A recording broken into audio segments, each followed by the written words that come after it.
Namaste, Karen Cressman. Hello, namaste to you. How are you tonight, Andrew? Feeling great. Just took a quick shower to rinse off and refresh myself, and I had to run to the kitchen to get a chicken out of the oven that I made sure to time to finish just before our interview. So that's going to be out and cooling off. So Good, good, good. yeah, so I got the your website up using it as a bit of a guide. I also did get that email you sent with uh, with your bio and everything. It appears that it looks a little bit sort of like the front page of your website. Out, maybe there's a few differences there. I didn't get a chance to look over it hmm in great detail, but definitely will be using it as a guide. So to Good. start off, I guess it only makes sense. Well, first of all, just so the listeners know, I met you at that event in Horsham, Pennsylvania, at the beginning of the summer that Sophia was holding with her friends at that little apartment condo place, and to expand the The divine meetup. feminine, yeah, Mm-hmm. the divine feminine energy, Meetup. and it was a very enlightening and enchanting experience. Although, like I said, I remember having a few problems with that experience. I mean, I did make the mistake, and I hesitate to use the word mistake, but maybe in some sense it was a mistake. Take a pill with 100 milligrams of caffeine in it about half an hour before that event. And I Ah. didn't think that that would be too much of a problem, but it did feel like there were entities trying to affect me and spoil my first impression with you and everybody else there, and I was having a difficult time trying to sit still and keep my composure and keep my cool. And well, I managed to do it, but it was still a pain in the ass to have to deal with that throughout the course of the session and the hmm meditation. And of course, Sophia told me that some people contacted her and said they noticed some a little bit of hostility on my part. Well, had no intention to be hostile. I can assure you it just came from the fact that something was making me uncomfortable that day. And in spite of that, I still had a great time at the meditation, the event. I thought it was worthwhile, and I just got to be more careful next time I go to some events for the first time, because someone like me, I can bet the Archons will do everything they can to ruin a first impression, given the mission I'm on in this world. So, well, you didn't seem to have any problems with me or anything, judging by when I spoke to you over the phone. So, well, I've babbled long Yeah, enough. no. I'd like to give you the chance now to introduce yourself. You can give out your website, your contact info, and also act as a primary source. You got the floor now to tell your life story. Please keep it educational, fun and educational, of course. Don't put the listeners to sleep or anything. Being the nature of reality radio is the title of my show, I want to make sure that even though you tell what happened to you, try to do it from an educational standpoint so people can listen to you and say, oh, this is a very valuable source for me to trust and learn and listen to, and everything from to learn all about spirituality, self-empowerment, and all the other things that you do for your purpose and mission. So, Karen Cressman, you got the floor. Your life story, contact info. Go ahead. Okay. Well, first, let me just follow up on what you were saying. And caffeine is one of those drugs that can easily throw our field off. And so your energy field can be totally thrown off from caffeine. So that alone could have like shifted your frequency that people felt uncomfortable with, and it had nothing to do with any other beings. Um, so that's just a thought that I have out there. It's interesting how even chocolate is a stimulant and can affect. I know if I eat chocolate, I kind of get jittery and you start to get anxious. You know what it does? It puts you in fight or flight mode. It puts you in a breathing pattern of your upper chest, and then you're in this fight or flight mode, and that's where it's stimulating the adrenals.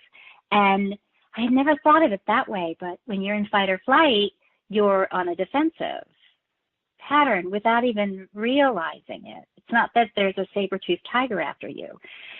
So intriguing. There's a thought process that um, it could have just been the caffeine, come to think of it. So anyway, Thank you for this opportunity. I am thrilled. The wise ones are saying, yeah, us too. Um, they're biting at the bit to be able to speak. So let me explain all of that for anyone listening who doesn't know anything about me. My name is Karen Cressman. I have become, through lots of years of training, an intergalactic shaman. I am an interpreter, a spiritual interpreter, not a channeler, and I'll explain that as well, and a self-empowerment coach. And I say that because my purpose in doing this work, and I say this at the beginning of every one of my radio shows, is my life purpose is to lead us all, myself included, back to the awakening and memory of who we already are.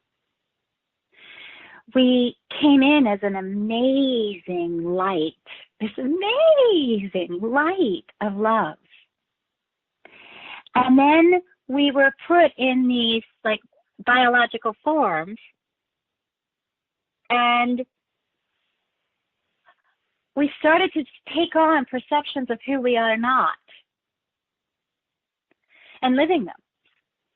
And really the bottom line of all my work is to help us remember that beautiful light essence of who we already are and release the perceptions of who we are not,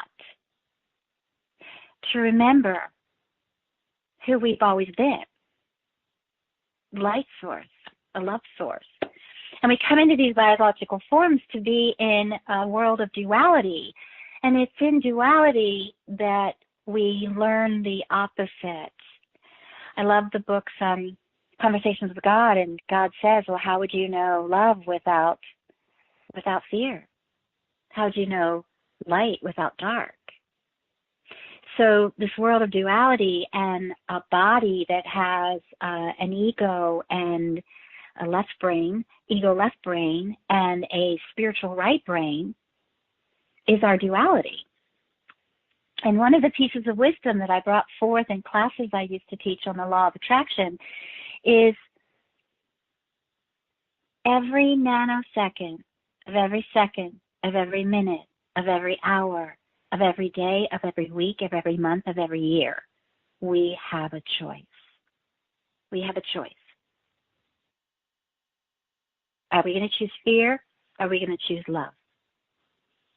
I remember seeing the movie A Beautiful Mind. And when, if you don't know the story, it's a mathematician who becomes schizophrenic and starts living this world that's not real. And when he finally figures out that he is, and he's in a mental institution, and the doctor walks up to him after some time in the institute and says, well, are you still having conversations with these other beings? And he said, no. Oh, so you no longer see them? And he said, no. And the doctor said, wait, you said you're not having conversations with them anymore. And he said, exactly. The doctor said, I don't understand. He said, I choose at every moment not to have a conversation with them. And a light bulb went off in my brain. In fact, this is a chapter in a book I'm writing. A Beautiful Mind is the chapter. We have a choice every nanosecond, that's how I came up with that whole formula. We have a choice at any moment. Are we going to choose to respond from love or react from fear? It's a constant choice, constant. And we can change it on a flip of a snap of a finger, or we can stay on a fear mode.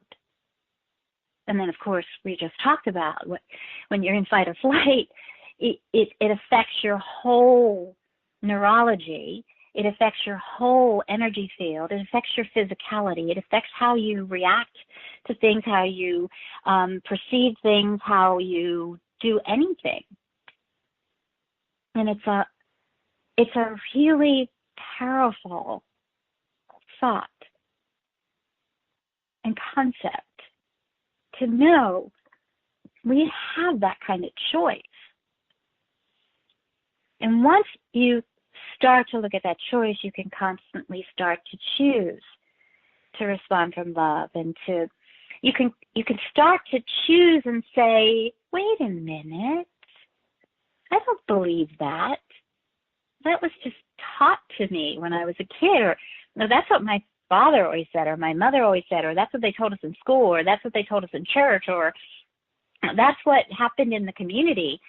It's a fascinating awakening when you get, wow, I don't have to choose that thought anymore. I don't have to choose that reaction anymore. I don't have to choose that belief system anymore. One of the other powerful pieces I remember reading in college, Viktor Frankl, Man's Search for Meaning. Powerful. And I'll never forget the part of the story where he said that he was a psychotherapist or a psychologist. I think he was a psychologist. And he was in Auschwitz. And one of the camps, I believe it was Auschwitz. This was a long time ago I read this. But this is the part that I remember so profoundly, when he took him in front of a commandant and they stripped him of all of his clothes. His wife and children had already been killed. And they took his last possession, his wedding band, his last connection to love. And he sat there. And in that moment, in that very moment, when he had been victimized to the utmost degree, he realized the thing they could never take away from him was his choice to love. And he forgave him.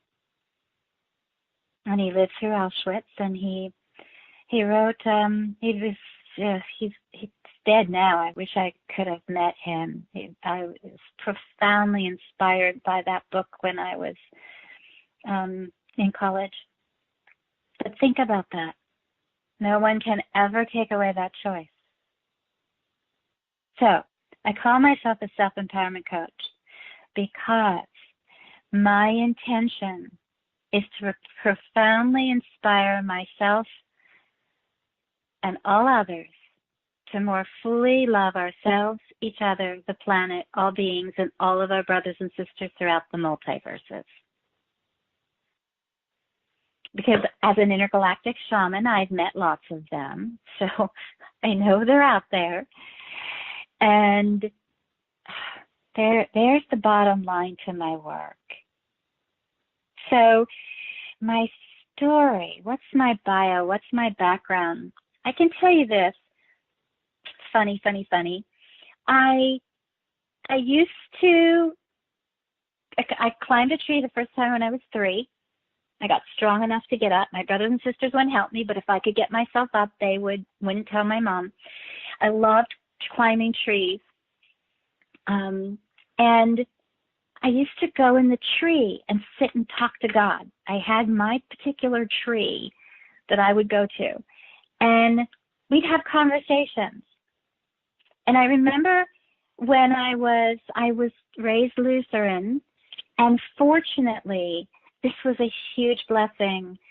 I had a minister that I loved. He was like a second dad to me, Pastor Ken. And not once in 18 years of going to that church did I ever hear that I was a sinner and that I was not good enough to talk to God or walk with Jesus.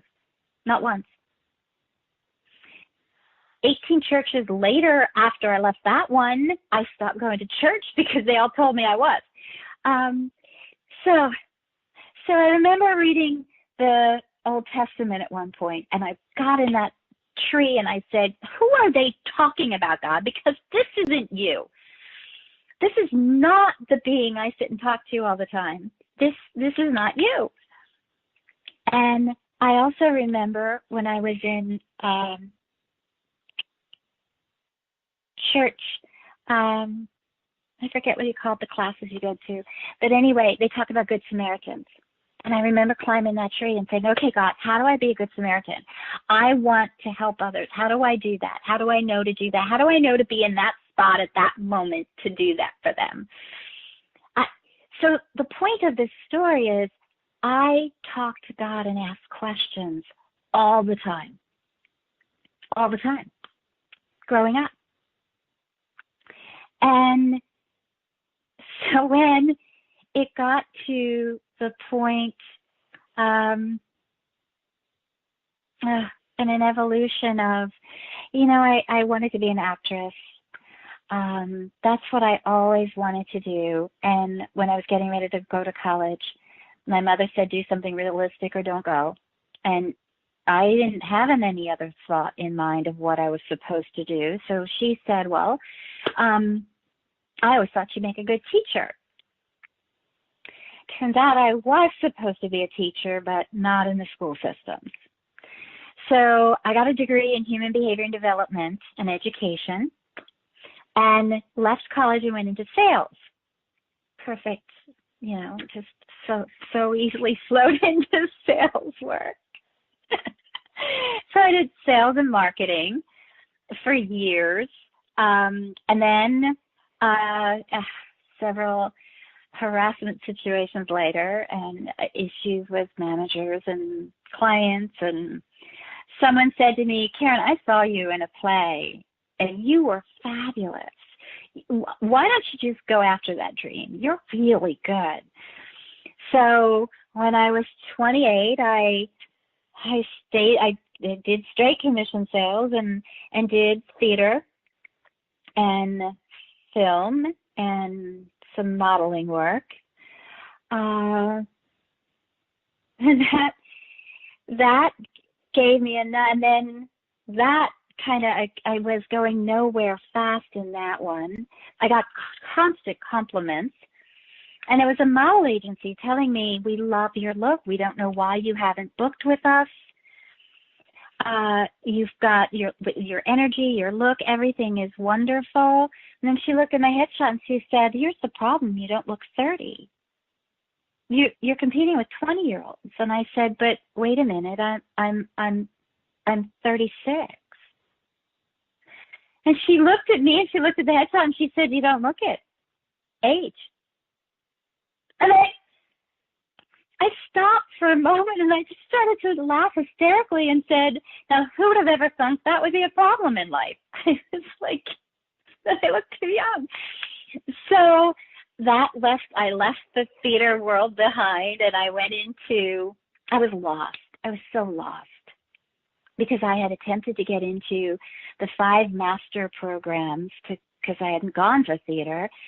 And the one guy stood up and clapped from one of the top 5 schools and said, you've got the look and the talent. What are you doing here? Why aren't you out there working? And I said, I can't. I'm not equity. And they've just gotten rid of the equity eligibility program. So I can't get seen. And the people getting seen are coming through the great schools like yours. And he said, all true. And I didn't get in. So I was devastated. I had done a one-woman show off of Broadway. I did a B-rated film where I was the lead in all but 7 scenes. And it was just, I was lost and struggling. And I ended up at the Landmark Forum. Somebody recommended the Landmark Forum.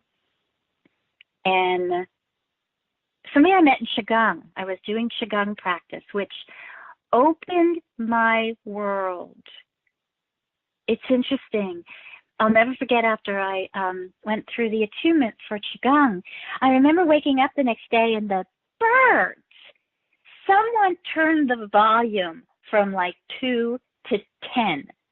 The birds were so much louder, colors were so much brighter, sounds, tastes, everything. My sensitivities were so much stronger. All of this is all leading up. So these are all pieces, and you'll get the whole point of all of this in a moment. I go to Landmark Forum, I do the forum, and I ended up doing all of their programs in like a year. Fast forwarded my life. It's all the study of ontology. Who are you being that has the world turn up around you the way it does? It's not about what you're doing. It's about who you're being. And it taught me to look at life from be, do, have, instead of have, do, be. And I'll give you a powerful distinction of that. So, have, do, be. A parent sees their son and says, oh, you know what? I think he should become a baseball player. So, okay, we're going to buy him a mitt and a ball, and then we'll sign him up, have, do. We're going to sign him up for Little League, and he's going to become a baseball player. Yay! Be, do, have is when you have a little boy who has a ball, and no matter where he's at, he's catching it, and he's bouncing it off of things, and he's bouncing it off of walls, and he's wanting to play catch, and he's wanting to, and the parents go, I think we should maybe kind of channel that, because he's driving us nuts, always asking us to play ball. Let's get him into a league, and he's probably going to need a bat and probably a mitt, and okay, yeah. Be, do, have. He was already being a baseball player. You could say the same thing with a little girl whose parents say, oh, well, she'd be so sweet as a dancer. We're going to buy her the tutu and get her into classes, and she's becoming a ballerina.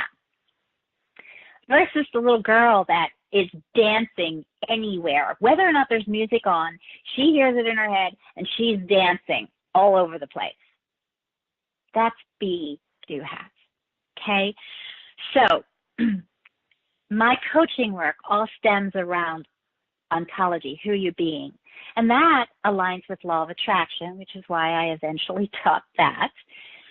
So I'm in these courses at Landmark, and I decide I want to be a life coach. First I wanted to be a seminar leader, and I did the Seminar Leaders Program, still some of the hardest training I've ever done in my life, next to Intergalactic Shaman. So I decide I'm going to be a life coach. I didn't even know it existed. I was shocked when I found out that already existed. But I turned that coined that term.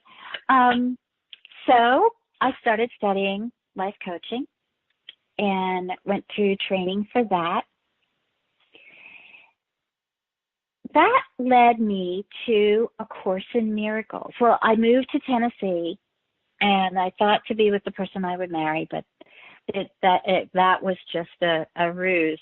God really needed me there to find my voice, because Nashville is Music City because it aligns with the throat chakra. So a lot of people go there to find their voice and what their art and gift is. So I'm in Tennessee, and I'm studying life coaching. And when the relationship didn't work out, I jumped into that. And to meet people, I went to A Course in Miracles, because I had read A Return to Love by Marianne Williamson. And it was while I was there that this woman was talking, and she was saying about opening a healing center, and I thought, that's what I want to do. I want to open a healing center. And she said to me, we should go to lunch sometime. And I said, okay, that'd be great. I'd love to talk to you more about this. We're sitting in lunch, and she said, I keep getting that I'm supposed to train you to be a shaman. And I went, yes. Oh, wait, what is a shaman? It was this automatic knowing of that term. As soon as I jumped and said yes, I realized I don't know what that is. Wait. What is that? I ended up training with her and remembered my innate gift as a shaman. I've seen many, many lifetimes as a shaman, as a leader, as a healer, many, more than I want to count at this point. And that led me, that was in 2001, and that led me on a path. She was very connected to the Cherokee traditions, and I kind of was leaning towards Navajo. I felt connected to both, and I kept saying, okay, God, which of these traditional paths do you want me to take? And he kept saying neither of them. I said, what? But wait, what am I supposed to do? And he went, 21st century shaman. And I went, well, wait, what? What is that? He said, I don't know yet. So here's what you need to do next. Well, that 21st century shaman became an intergalactic shaman. And it was through all these years and teachings and trainings, and I was walking one day when in 2004 I decided to launch a business and launch a website. And I remember I kept trying on different titles like shaman coach and life coach, and then it was spiritual life coach, and then shaman coach, and I didn't know what to call myself and how to term it and phrase it. And there's beautiful mountains in Tennessee. I lived right near them. It's a spiritual vortex because I could go to these mountains, and it was as if I was in the other realms. As a shaman, you're trained. You literally have to create your own portal to go through. It's a wormhole. And you create your path to the upper world, and you create your path to the lower world. You go to the lower world for healing. You go to the upper world for spiritual wisdom. And at first you have to use a drum beat that beats at a certain amount of rhythms per minute that aligns with the Earth's revolution, and that's what sends you. It allows you to travel. And I did that for a long while till the point where I could do it without that. And when I would go to these mountains, it was like I didn't even need that vibration from the drum. And of course, I've just evolved from there. But I remember this particular day and walking and saying, God, I've got my arms open. I'm here to serve love and light. Tell me what you need me to do. Tell me what I should call myself. What it is the whole purpose of my work. And I saw a pie in the sky. It was like a pie in that I was visualizing. And there were pieces in it. And the first piece was, the first slice of pie was Lutheranism. And the second slice was human behavior and development. And the third was education. And the fourth was theater. And the fifth was sales and marketing and film and every single aspect, and Qigong and ontology and life coaching and A Course in Miracles and Law of Attraction and shamanic and Reiki and all those different modalities had a slice. And it was like I had come full circle. And that's when I saw spiritual life coach. Or was that intuitive coach? It was one of those titles. It just kept evolving. Spiritual life coach, intuitive coach. the first chapter of my book is called All My Life. It's a book called Divine Guidance from Love, How to Unconditionally Love You. I thought that was going to be the first one, but they just given me another one to write first, which is a accumulation of 6 years of newsletters I've written. And that book's going to be Divine Guidance from Love, How to Spiritually Awaken.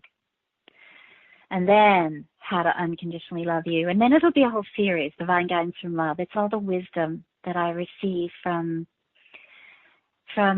all the journey work. And in my journey work, I've come to the place where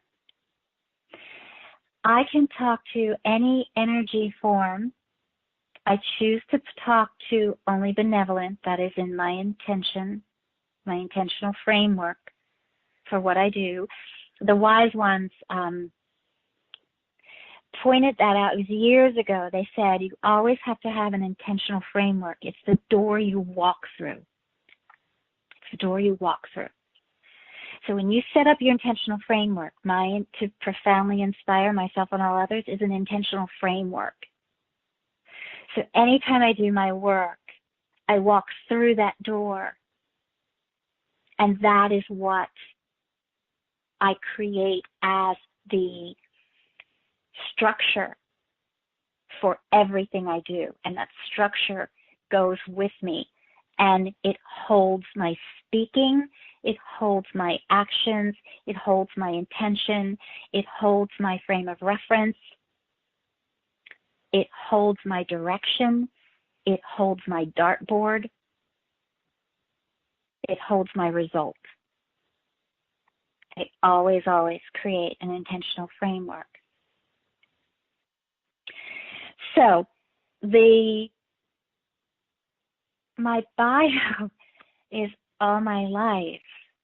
I've been learning these pieces that I bring to the framework of what I do.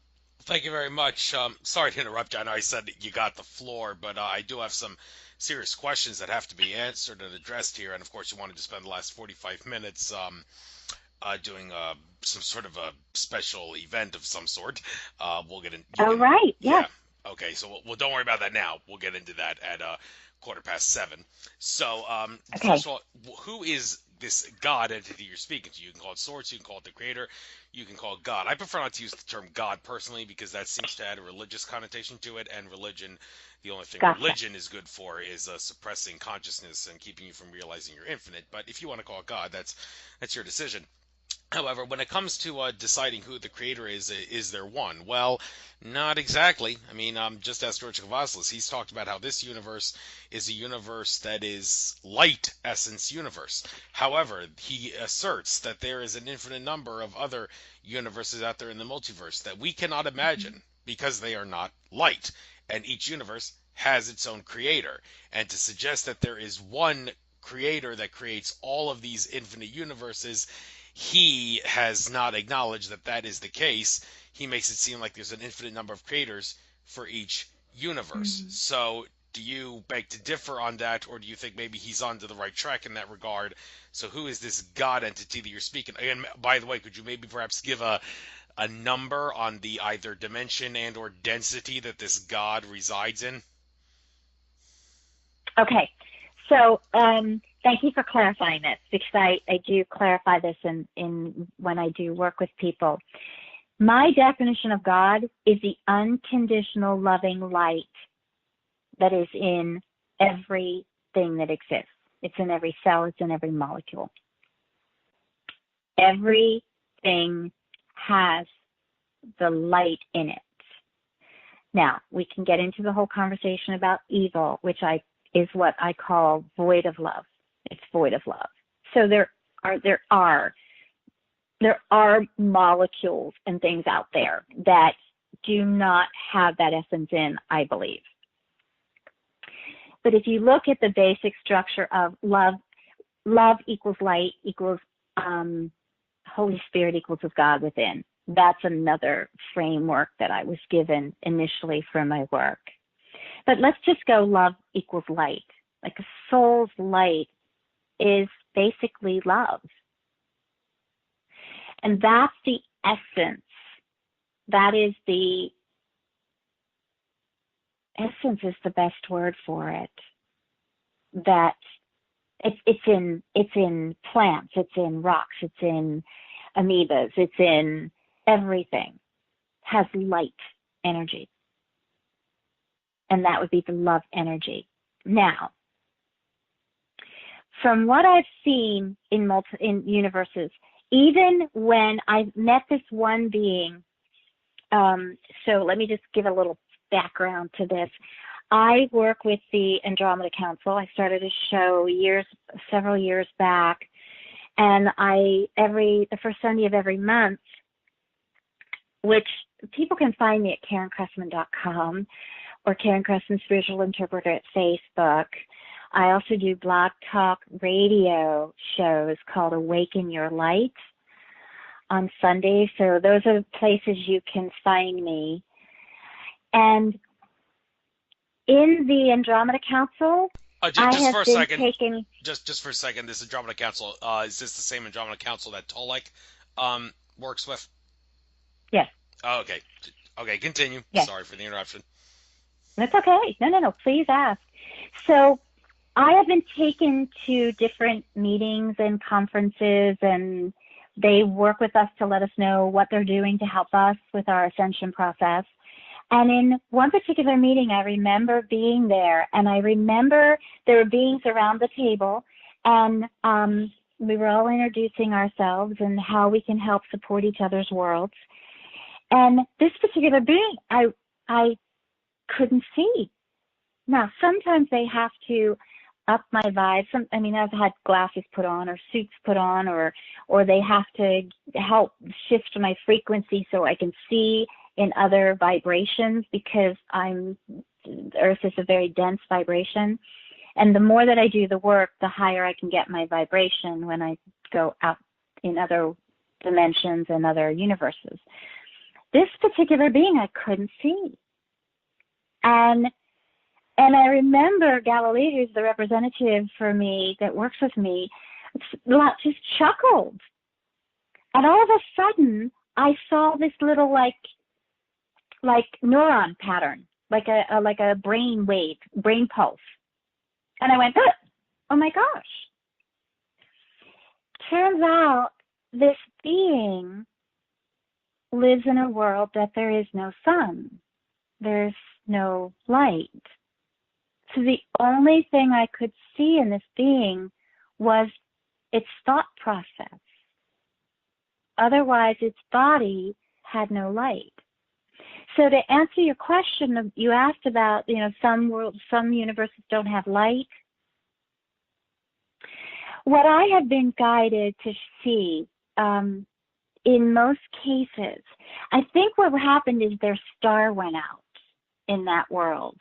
Because I'd seen this in another world too, where the star burned out and they adapted to be able to live there. Or they go inside the planet and for heat purposes and survival that way. And then they become very dark. They're not used to light anymore. Eyes will adjust. They will morph into whatever they need to be and transform. And so yes, maybe that is possible. I have not seen any of those worlds because, of course, I couldn't see in them if they were only dark. My eyes wouldn't be able to adjust properly. I do know that there are variations. I also have met an aspect of Prime Creator who was like an oracle. I never really believed in Prime Creator, and yet I recently met that being. So I also know that there's guardians out there that help, and they're supposed to be the builder race. I don't believe in the religious God that created everything, like created the Garden of Eden, and I don't believe that. But I do believe that there's a source of love that exists in most everything, almost everything that exists. There Okay. is a Okay. source. All right. Well, these parallel universes I was talking about, where there is no light, they're not within our universe, as George Cavazos talks about. He asserts that they are causally disconnected from us. We can't reach them. It's Okay. impossible because they don't consist of light. They're not of the same essence that our universe is in. So, Molecular structure. yeah, Okay. completely different. So it has nothing to do with whether or not they have a star in them or not. But that, of course, raises a whole can of worms as well. If you assert that we're causally disconnected from them, how can you even be sure that they exist? Well, that's a question I'd have to ask Yes. him. And I've That's interviewed him twice, but maybe if I see him again, I'll do that. But well, thank you for pointing that but there out. are multiple universes. Yeah. There are Okay. multiple universes connected to this universe. So that's the other piece to this. Okay. And what's the difference between like a universe and a dimension? And because some people say you're from another dimension. No, I'm from another universe. Well, this is interesting. Right. I've always talked about the difference, like if there is a difference between a dimension or a Mm-hmm. density, or whether they're just two words for the same thing. But it seems like never really talk about whether there's a difference between a dimension and a universe. I mean, I would have to think that dimensions are within the universe. And universe, Correct. it's just, oh, okay, so you can confirm that. Well, how's your construct consist of? What I have been taken to different dimensions within this universe. So if this one has different dimensions, and they're all basically constructed in the same way. If you go back to Nissan Hammerman, he did this incredible thing about the black hole and that everything is created within the black hole. And I was shown that years before this. I was shown that in a journey that I was initially a star, and it was I wanted like not trusting in life was what my intention was to heal, not trusting in life, and I went back to being a star, and I was perfect. I was vibrating, I was radiating, and all of a sudden I started to break apart, and I'm like, what? Wait, what? I'm a star. I'm a what? And and as it broke apart into the black hole, it that's where all energy is recreated and reconstructed, and the transformation happens. And what I was also shown in that journey is that that star, all of that energy that transforms itself, that's your soul pod. That's all of your soul family. That's why we have thousands of soulmates. Maybe it's even hundreds of thousands. I don't know, but or tens of thousands. But that's how you and I remember being told that you didn't do anything wrong. It was how you were evolving. You were growing, not you weren't going backwards. You were going forward. So now, if that's the case, and that's what happens, and we all evolve, what Nissan has mathematically proven is the calculations behind how the black hole works. And then I just heard David Wilcock talking about you can find the Merkaba in everything. The Merkaba is the basic construct of everything. And I've been in at least a year ago, I was guided to always connect myself in a holy Merkaba connection with all loving light of all that is. So, if in fact then all universes are created the same, I have no reason to believe that they wouldn't all have dimensionalities in them. Okay, fair enough. That sounds like a reasonable hypothesis. And I know you don't really want to spend too much time talking about fear and stuff, but do you perceive fear as an illusion? And I have to ask this because I'm going to be going to a conference this weekend down in Florida with Michelle Walling. It's a quantum QHHT based conference, and among other things, but QHHT is one of the main Mm-hmm. things. But Dolores Cannon was known for that, and Dolores Cannon would cause controversy by asserting that there's no such thing as a bad like entity out there, a malevolent entity, because fear is an illusion. And well, she has some. I don't know if Stephen Greer follows Dolores Cannon, but he's also caused a lot of controversy with his assertion that all extraterrestrials are benevolent. But if you believe that fear is an illusion, then well, he's right. Hmm. But then again, there's people that say that's a stupid way of looking at it in this world. So, do you see fear as a illusion? Okay. Okay, thank you. You just gave me the answer. Well, there is the whole idea that it's false evidence appearing real. And what I am constantly told over and over by all of the ascendient beings that I work with, the benevolent beings that I work with, if you're talking light, like I have been in dimensions where everything is light. And what's fascinating is I can hear consciousness in that light. Light has consciousness. I can telepathically communicate with pure light. So when you're pure light, you are of a loving essence. There is no duality there. There's the key. There's no duality. Anything in a biological structure or a biological form has duality. So based on that, when you're in a world of duality, again, you have to have opposites to know the distinction.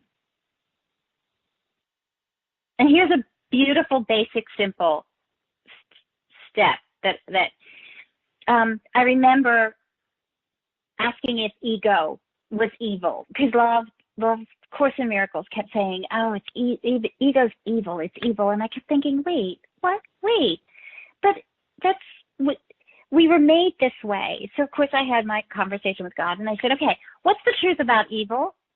It's and what I was told is it's a framework. It's a framework.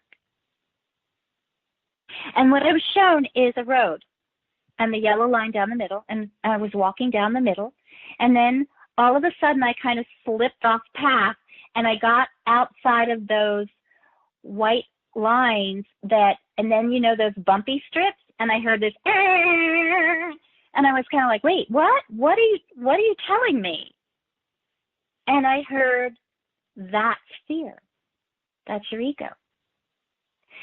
It's that screaming noise that has you realize you're going off path. So I believe fear is a way to know that we are not centered in love. That's first and foremost. I've dealt with evil. I've dealt with evil. And here's what it took years for me to learn. Like, evil can't harm you in love. Like, light will always dissipate dark, always. And love, evil can't be around love. I mean, I was telling you about Man's Search for Meaning, Elie Wiesel. He chose love. He didn't die in that camp in Auschwitz. Man lived to be in his 80s because he chose love. So I think that there's a very good, fear, ego is our reminder we're not on our spiritual path. It's a structure, it's a framework. It's there to remind us that we're off course. Thank you. That's my take on it. I think that's a very well articulated take, well thought out, and it's an agree to disagree issue. So but it makes for a good radio conversation. So I always have to bring it up, even if people don't necessarily like talking about it. Hey, I have to expose the nature of reality. Occasionally, fear-based stuff has to come up in conversation. Although I do spend more time talking about love and more in the more present day because Earth's vibration is rising. But I do want to address another thing that, interestingly, this came up in conversation yesterday when I was at the Being One Center in Warminster. Have you ever been there by any chance? I have not. Oh, They've asked me to come work there. I'm going to go next month.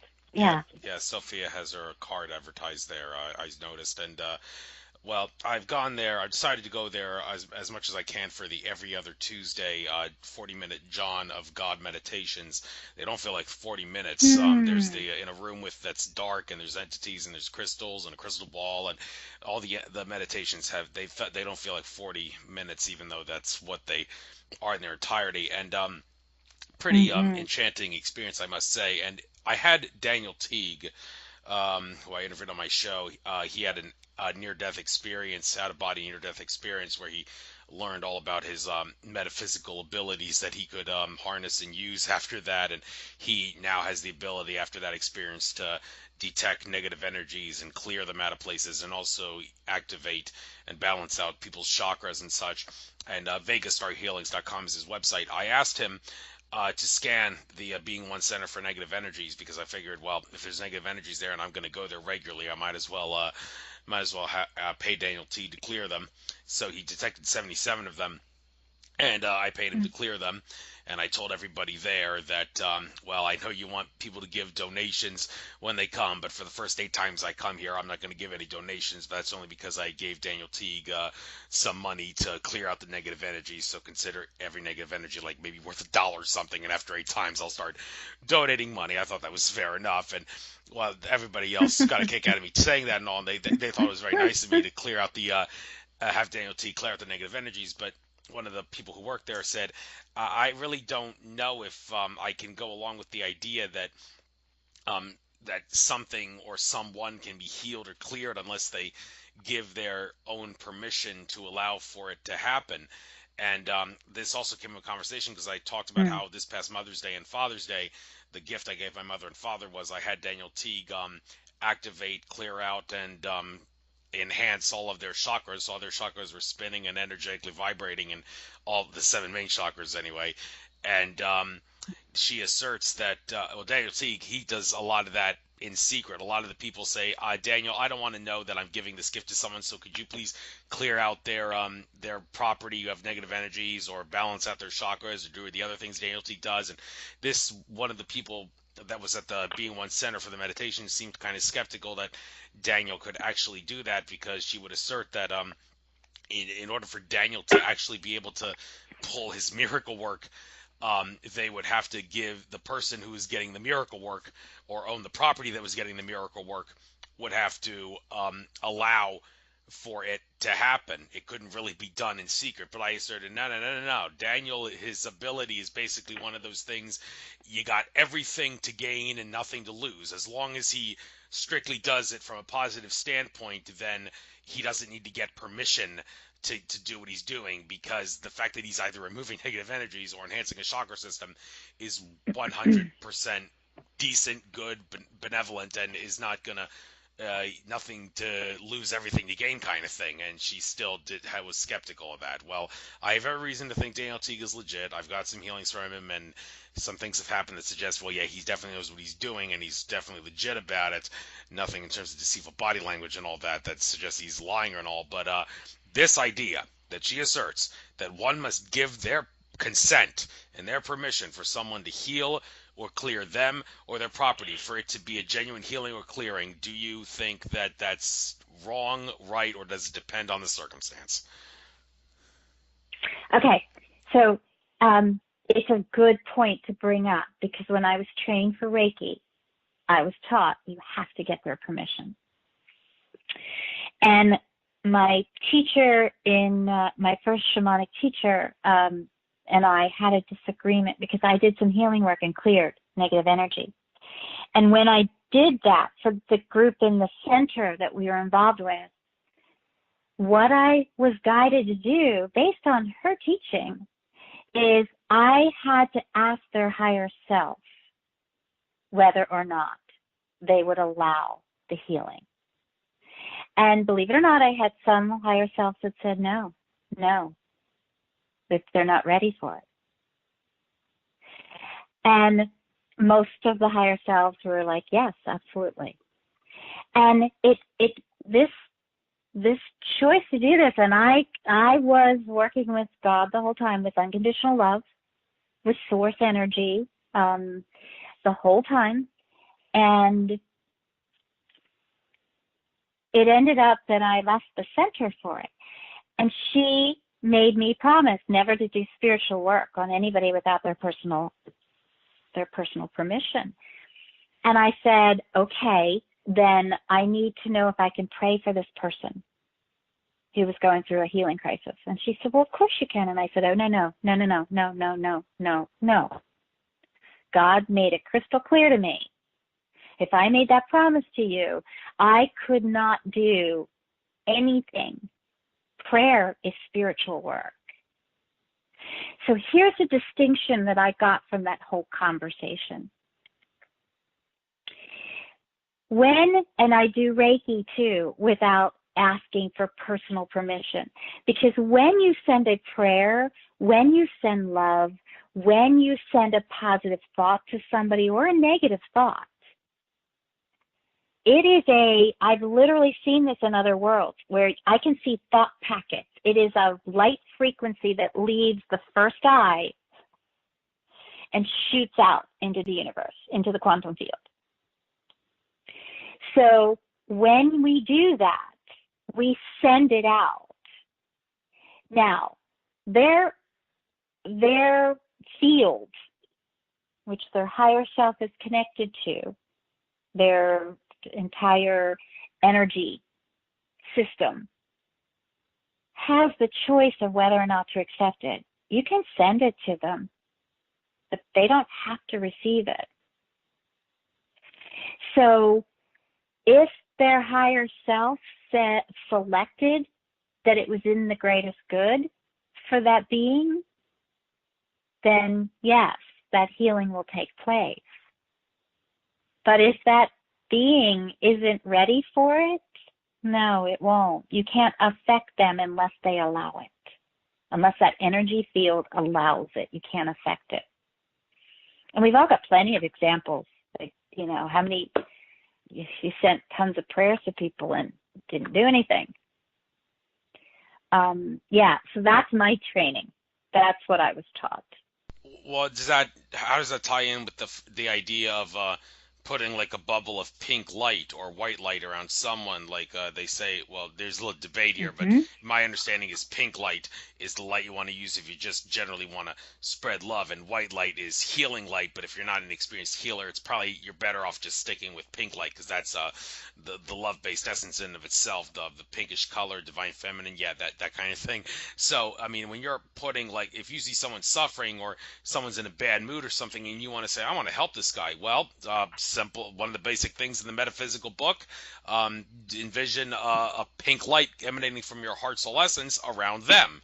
And but some say, well, if what you just said is true, that you need permission to do that, well, then it's not going to work. But you think, oh, come on, why would I need permission to help someone who's in desperate need of help? All I want to do is put a bubble of love and light around them.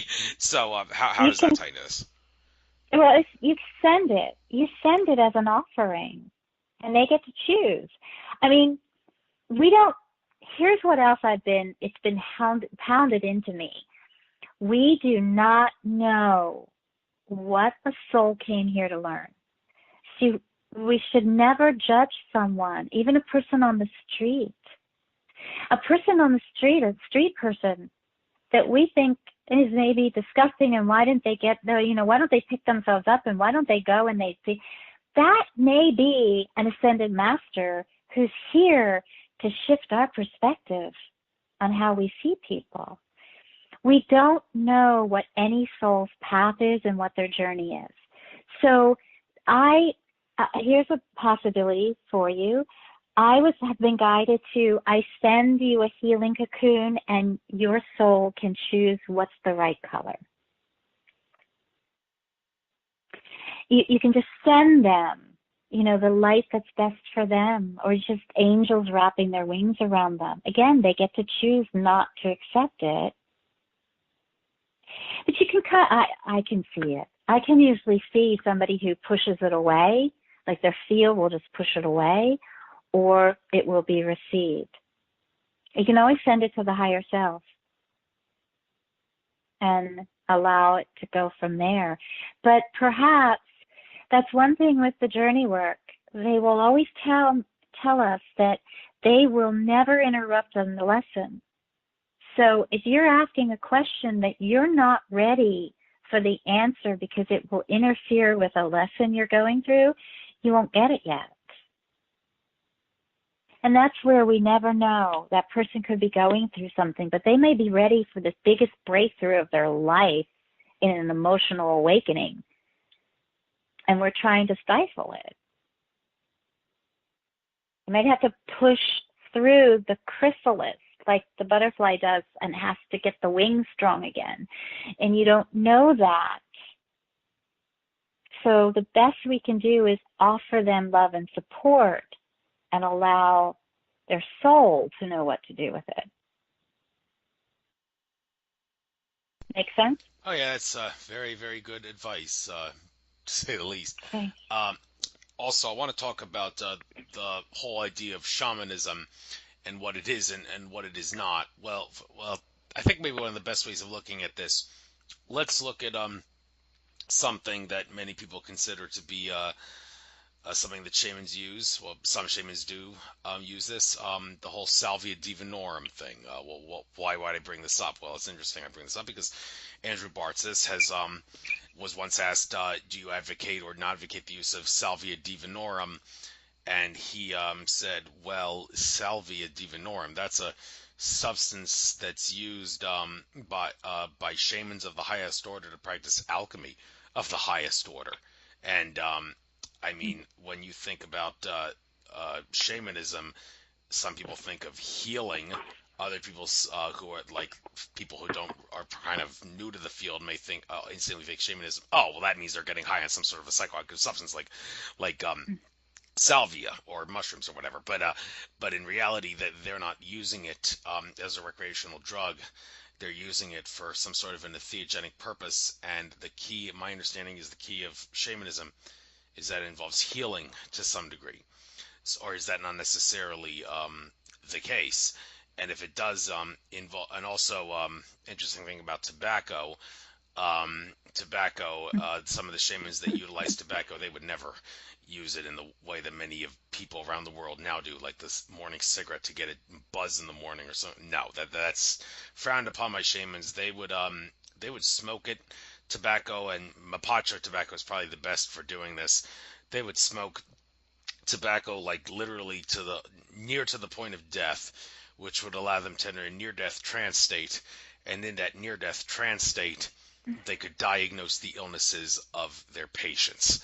People hear that and think, "Whoa, okay, this shaman, if he does that, he must have a lot of willpower, a lot of discipline, and if there really is any truth to him doing that, there must be some magic, for lack of a better word, in the tobacco that allows that shaman to pinpoint the illness." Likewise, when you talk about ayahuasca, there's got to be something to the fact that many people who use that substance, the ayahuasca brew, often see a long green snake that's conducive to a lot of the experiences there. There's definitely some magic, for lack of a better word, to the fact that a lot of people are seeing that. So someone who's like you, who's been a little involved in shamanism, could you maybe help make sense of how, like, the proper way to use a substance, be it salvia, tobacco, or anything like that, and if you're going to use it for healing, how does healing factor into all this, and where does the magic in these plants come from? This is all traditional shamanism that you're talking about, and I've never done any of it. I've never smoked. Good God, I can't even take an Advil. I would probably die if I took any of those kind of plant medicines. My system is highly, highly sensitive. So I think that's the traditional stuff, and the healers today are learning to do things without that. I've never needed to do that. Goodness gracious, I've been doing psychic surgeries for people for 15 years now. when you open up your, when you truly open up your pineal gland, and this is where else I feel blessed. I feel that the Qigong first expanded the pineal gland. When, you know, when those birds were screaming at me the next morning, I was so much more aware of everything. And then the Reiki, and I'm a Reiki master. So each one of these attunements, and then I did a grace healing attunement, and I did a oneness blessing attunement. And every single time you do that, you open up your ability. It's like the trunk line. My trunk line now to the quantum field is so large and so open. I don't need a substance to cross over and do what I do. And the other distinction I think too is, well, here's another whole thing to throw into the mix. It was when I was given a dragon totem that I could go between and go into other universes. But I also go through, they take me through like a pyramid. It's a pyramid, it's like a Stargate, and I pop out into other worlds. And those are the tools that I use as an intergalactic shaman. I've never heard a traditional shaman talk about any of this, or working with galactic councils. And Inner Earth Council is another council I've been brought to and work with the inner Earth beings. And I've been inside Mars and Jupiter to see what's going on in there. And those are all the things that I can accomplish in the way I do things that I don't believe would be possible with drugs. I think I don't want to discredit the traditional shamans have done amazing work for centuries. Do you know that shamanism is known to be over 40,000 years old? They've traced shamans back to Siberia and probably longer than that. There's a thought process that they started in the beginning of time, which I believe. I believe that the first beings knew even more how to work with energy than we do. They knew how to alchemize in the quantum fields with thought. They knew how powerful their thoughts were, and that they could molecularly create from their thoughts. I can't tell you how many times the wise ones have said, if you guys had any idea what powerful satellites you are satellites. Your thoughts are beaming signals out to the quantum field. And if you'd only get it, you could create your lives a lot better. So I believe that there was a point in time when Earth was so much denser. In the fifth dimension, we're in much higher frequencies, and it's allowing all these new modalities to come about. And that's why we're able to do things faster, and we can shift energy and thought so much quicker. And that's why you have to be much more careful what you think, because things are manifesting like almost immediately. And we've got to change up how we do things. I believe that maybe 40,000 years ago, the shamans, they didn't even have to work in other dimensions. It wasn't so screwed up back then. And they were really only playing on this field. They didn't have to go out in other fields. So they used what they had and what they known and what they were taught, but it's evolved. And I'm glad I haven't gone down that route, because I don't think that I would have the understandings and the abilities that I have now if I had done that. So that's the only thing. I don't know any more to say, because I've never smoked anything. Can't stand the thought of that. It just makes me want to vomit every time I think about it. And I've never I can't even drink alcohol. I get sick. I have an intolerance to alcohol. Sorry, can't help you with that. Well, I'm glad you cleared up the distinction between the different types of shamanism, because there's some Yeah. stereotype involved there and confusion, and you kind of helped to clear it up there. So good thing I Yes, asked you thank that. you. Hmm. So I'd like to mention that you mentioned you talk with the inner Earth beings. Funny you mentioned that. Well, when I was at Tollek's fall equinox conference in Sedona, one of the speakers there Hmm. who works with higher dimensional entities said that inner Earth. Well, there's a lot of stuff going on in the inner Earth, but interestingly, um, the I'm drawing a, what's the name of it? It's on the tip of my tongue. Under Mount Shasta, the uh, Crystal City? well, no, there's some sort of a well, whatever it's called. The under Mount Shasta, it's not really there anymore. It's actually they've actually moved out of there, and that raises a whole new can of worms and questions like, okay, well, if Mount Shasta, like some say is the root chakra of the Earth, has had to move out of the inner Earth, that area, are there any other inner Earth beings and places that have either moved or gone out of the inner Earth for whatever the reason? Wow. Can you say anything about this? Well, it's fascinating that you're asking me that today because I just did a show on Sunday and I was taken to the inner earth. And there's an inner earth council, and it's with the five. I was taken to the first one. It's with the five human type races. The Anshar is one of them, and I work with Kari, a priestess from the Anshar. And there's, I call him the mayor. He told us to call him the mayor. He is tarot, and the tarot, Taro, are they're like the elephants. They're the Ganesh look. And Ganesh was formulated off of the tarot when they came to the surface, and the tarot are extremely good with commerce and prosperity and finances and money, and that's what their race is known for. And so that's why Ganesh was formulated as a god after these beings.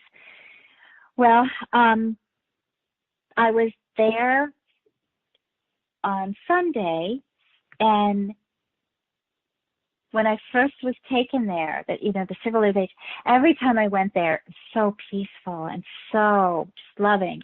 And the council was formed because there are multiple different species down there that happily stay separate.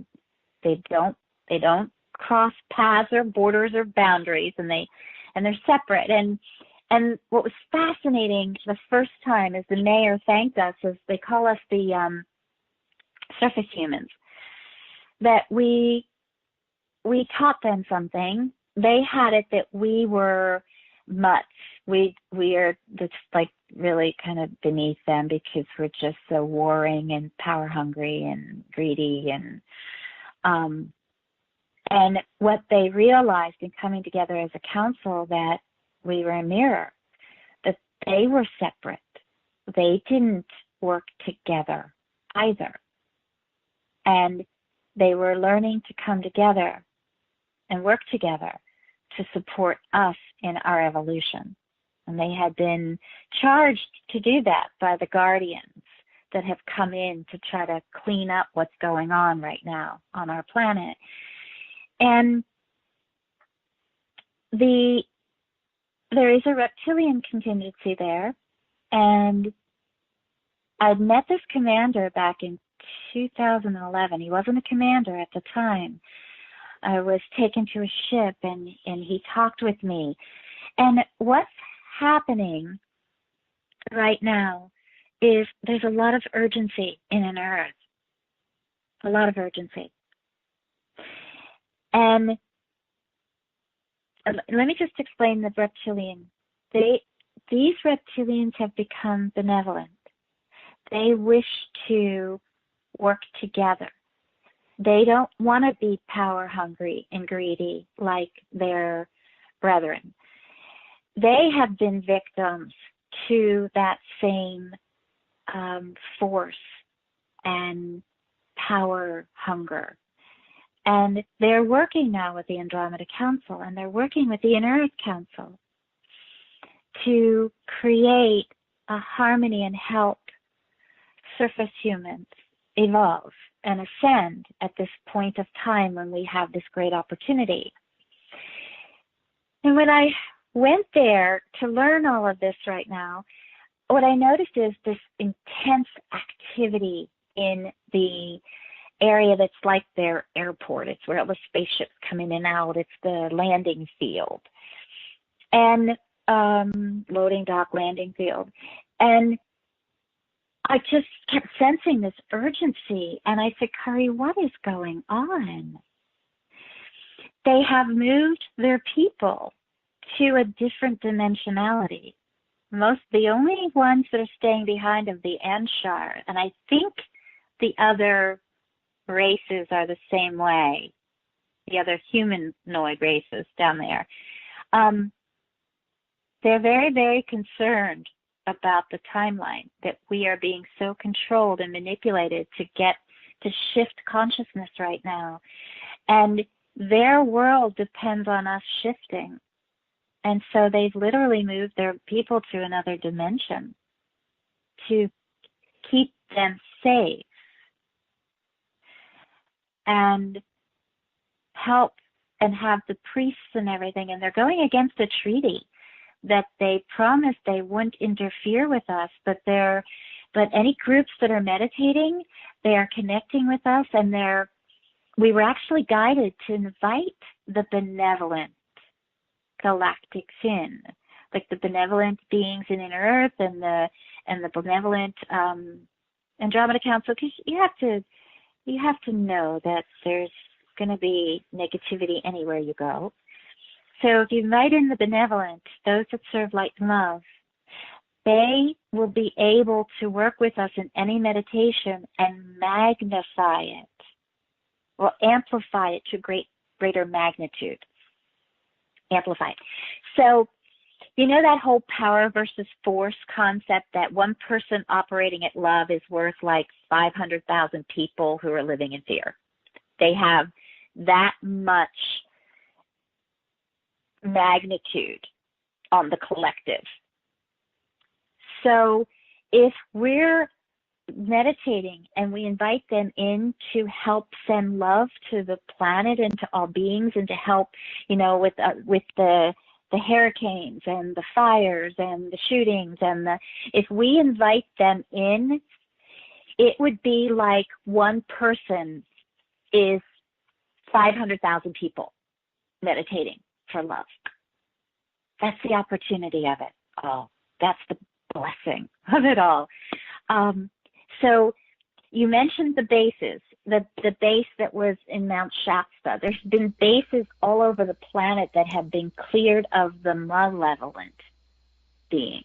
Right, and the one in Mount Shasta, it just occurred to me, Telos. That's the word I was looking for. Telos. That's the place in Mount Shasta that the person at Tulloch's conference said is not inhabited anymore. And yes, Tulloch did say a lot of malevolent bases were destroyed. He pointed that out in Alfred Weber's interview with him back in 2011. Good. So, yeah. So I'm wondering if Telos was one of that, or if that was, because a lot of the bases now, the benevolent, either the base was destroyed or they brought in the good guys, let's say. And if they were inner earth beings that are very concerned with what's going on, they might have shifted dimensions just to protect their timeline. I heard Corey Good say this, and when I was down there and saw it in person, I realized and that's why I asked about it. But apparently the Anshar came back in time because they realized that they had created a rift in their timeline by how they interacted with surface humans. And so they came back in time to create a civilization to heal the rift, to save their species. I know that's a lot for a lot of people to hear. I'm still the whole timeline thing and changing timelines, and time travel doesn't throw me anymore, but the whole timeline thing still kind of, I still haven't wrapped my brain around the science of that. Um, so the concern is if we don't make this ascension point and we don't shift, it will affect them as well. So they're karmically tied with us. And that's where all the inner earth beings are karmically tied with us. And that's why the guardian said, hey, you guys did not honor. We asked you to take care of them, and you didn't honor that. You ignored them. And so part of what's going on is you're linked to, and it will affect Earth.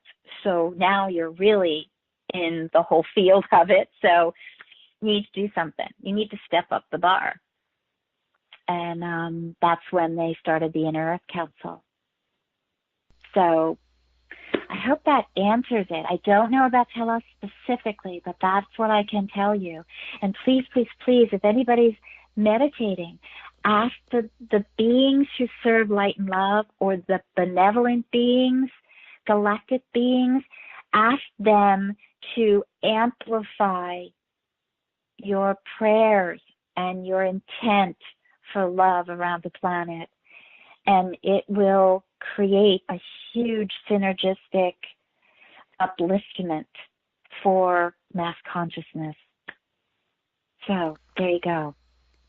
Thank you very much. Yeah, what you said about them coming from the future to help us, that does resonate with what Alex Collier said on at least one occasion, about there are people who are helping humanity who came from the future to, although it's interesting because people have said, those that talk about the science behind time travel have asserted that if you go back in time and do something, you can't change the timeline that you came from.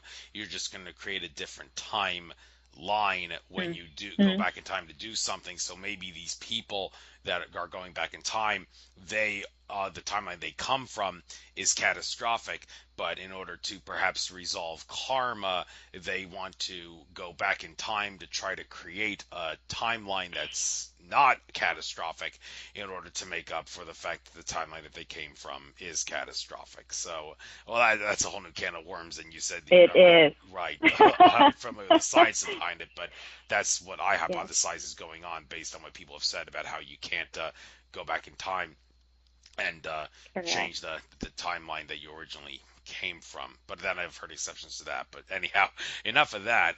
We've got okay, it's 9:24. You said you needed 45 minutes or so. Well, hopefully 36 will be enough to do what you want to do. So you want to get started with whatever that thing was, that metaphysical, spiritual thing that you wanted to do.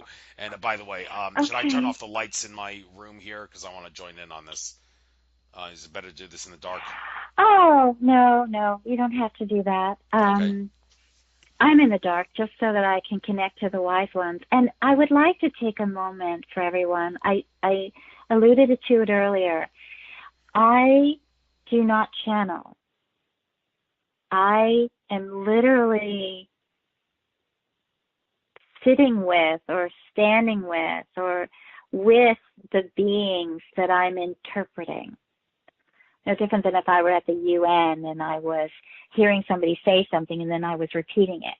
They do give me telepathy that then I'm giving you. And I will tell you what I'm seeing and sensing most of the time. The wise ones are a bank of light that I step into at this point. It's just an ascended consciousness. I used to see beings, there were about 1,500 of them, and all shapes and sizes. And then they just became a bank of light at one point. So it's a bank of wisdom. I was at one point told that, and that was when I was told that it's my bank of wisdom. It's all my lifetimes and the wisdom that I stored from all those lifetimes in this bank. And what I want to offer to everybody is, then we all have that bank of wisdom. We all have our own wise ones. And it's just a matter of being able to connect into that bank of knowledge from all our past lives. So that's who the wise ones are. And some people like to call them the wise crackers. the wise guys, they're always zany. That I can promise you. So I interpret. I am with. That's why I cross through the portals. I'm always in the other side or on the other side when I'm talking to beings. That's the distinction. When you channel, my understanding of this is that you kind of step aside and you allow them to speak through you. And I'm having a conversation with them. So I'll ask for clarity, or sometimes they'll tell me, Karen, you tell your story in all of this. The wise ones are a little different because it's just they're going to just bring messages through. But when they start to talk with you, Andrew, they'll be going back and forth. So what I would like to do first, I have started speaking light language when I started doing Qigong. And I would just start to say to somebody, and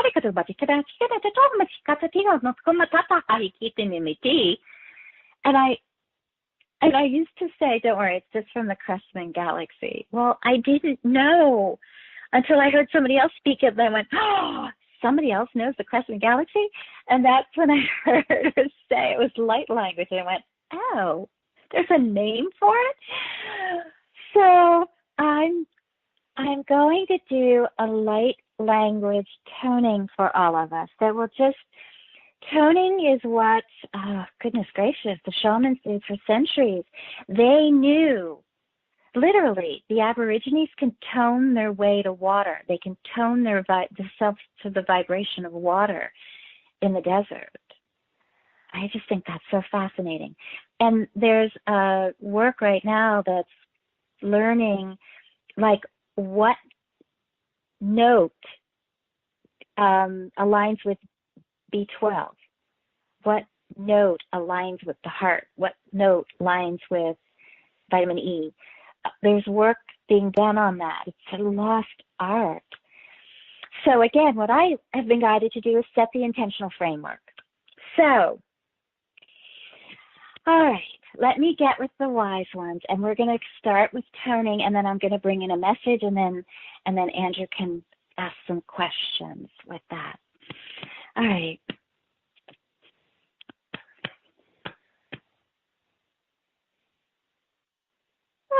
Okay, I'm here. Wise ones, what would you like me to tone about? First, we want to say hi. Don't take away our chance to say hi.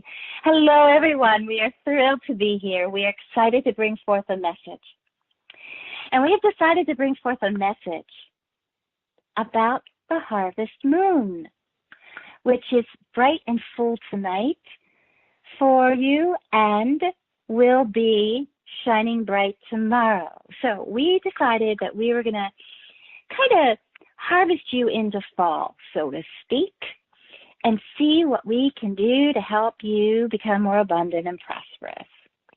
So, that said, Karen, tone them, do a toning session with the intent to flow with abundance and prosperity. Alrighty, there's my framework. Okay.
kahe chiyan nahe no, nahe no, nahe no, no.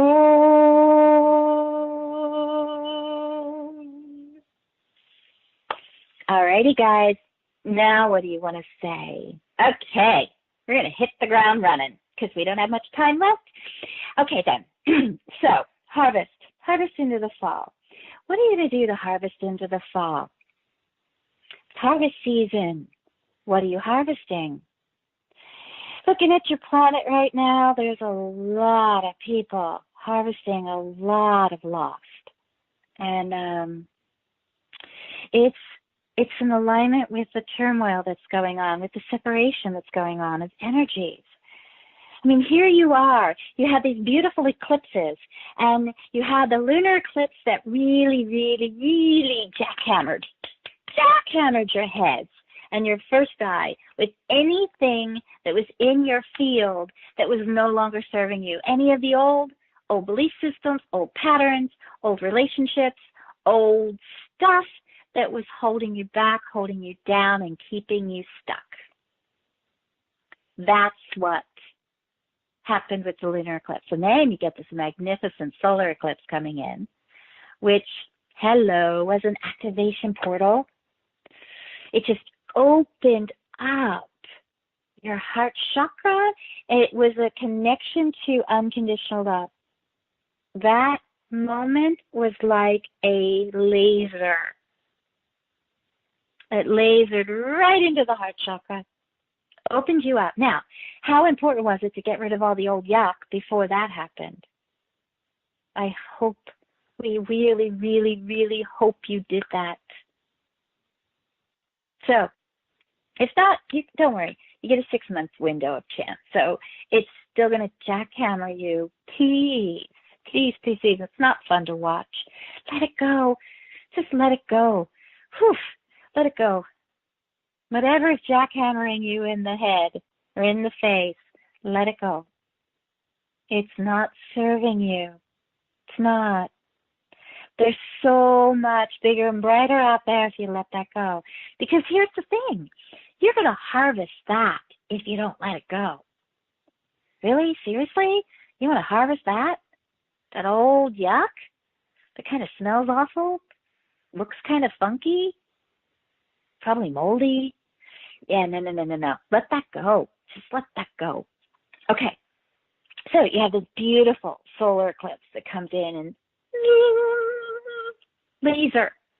A laser of unconditional love. You're vibrating high. The Earth and the galaxy have moved into a new place in the 5th dimension, and there you go. You're in this beautiful new wave of energy, and all those wonderful guardians came in and they put up some boundary things that helped to prevent these waves from hitting Earth too fast and too heavy and too much all at once.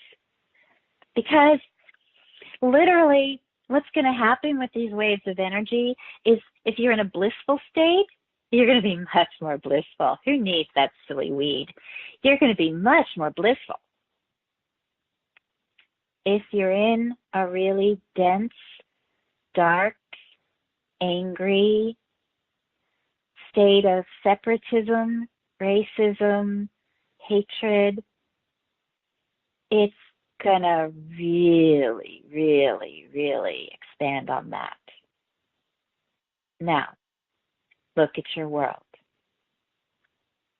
You got this really, really heavy, dense stuff that is in constant conflict with the new energy waves of unconditional love. And think about it. Think about it. If you're in a room of people who are angry and spouting off hatred, and you're just in love, and you just want peace on the planet, let's make it even more succinct here.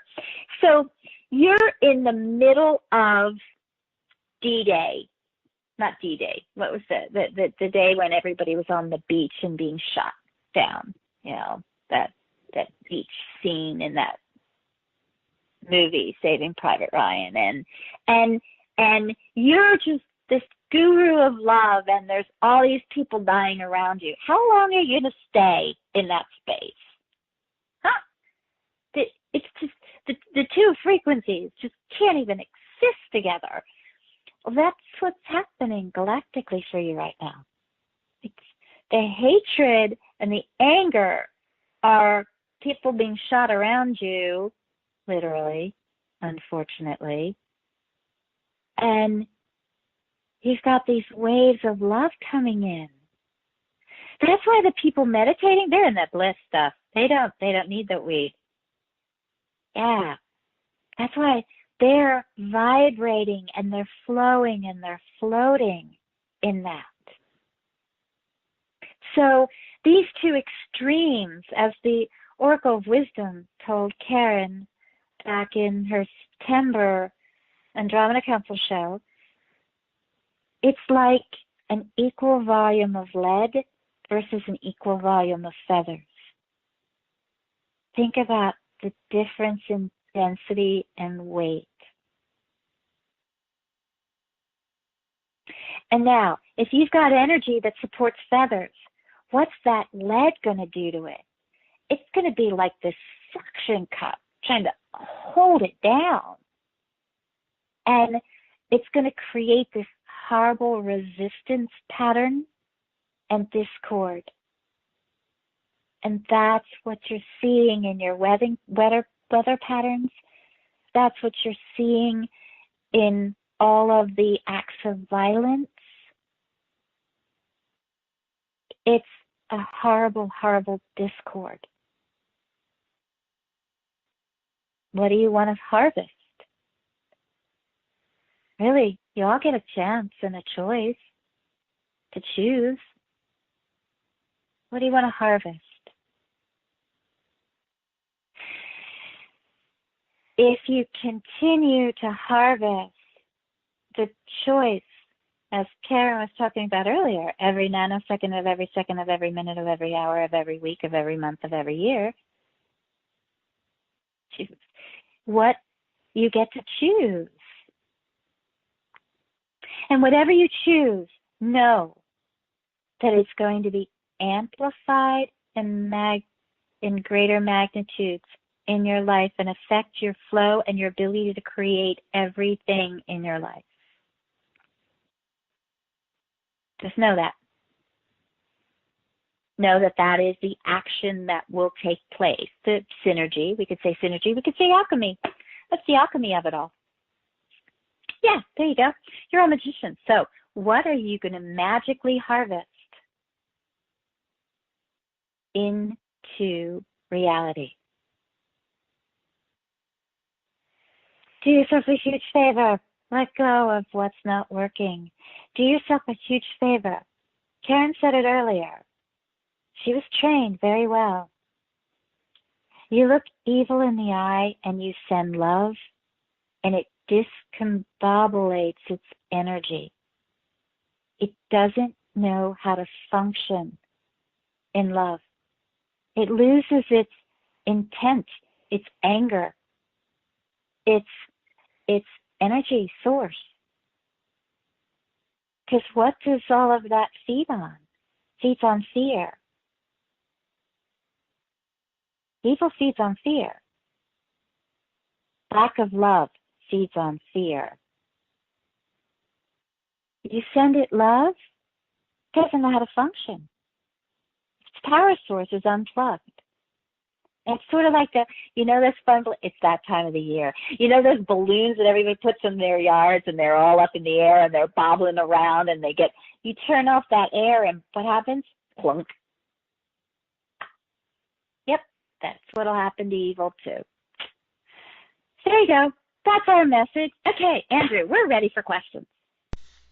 Yes, about 2017 and the whole 5D thing that remember Franco De Nicola pointing out back in 2014 that 2017 is when the souls of humans, the souls, not the physical bodies, the souls, would be in tune with fifth. Well, he differentiates between dimension and density.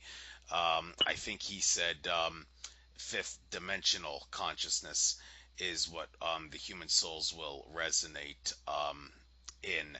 Fifth dimension, yeah, Earth. He says Earth is in fourth density and will remain in fourth density for several thousand years. And fifth dimensional consciousness is what our souls will start resonating in 2017. Is he right? And if he is right, well, what does that mean scientifically speaking? What's the significance of all that, and how will it affect our physical bodies if our souls are resonating with fifth dimensional consciousness? Solar eclipse.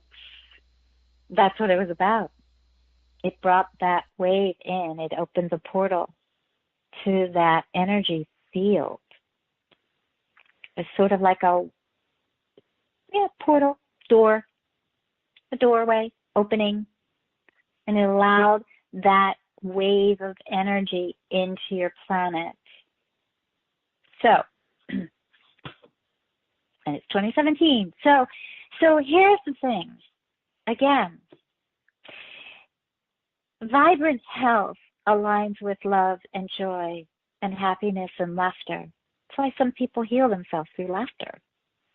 Yeah, because it's the same resonating frequency. That's a very high frequency. So if you haven't done the work of getting rid of all the old baggage of anger and unforgiveness, physically, you're going to have a lot of dis-ease in your biological form.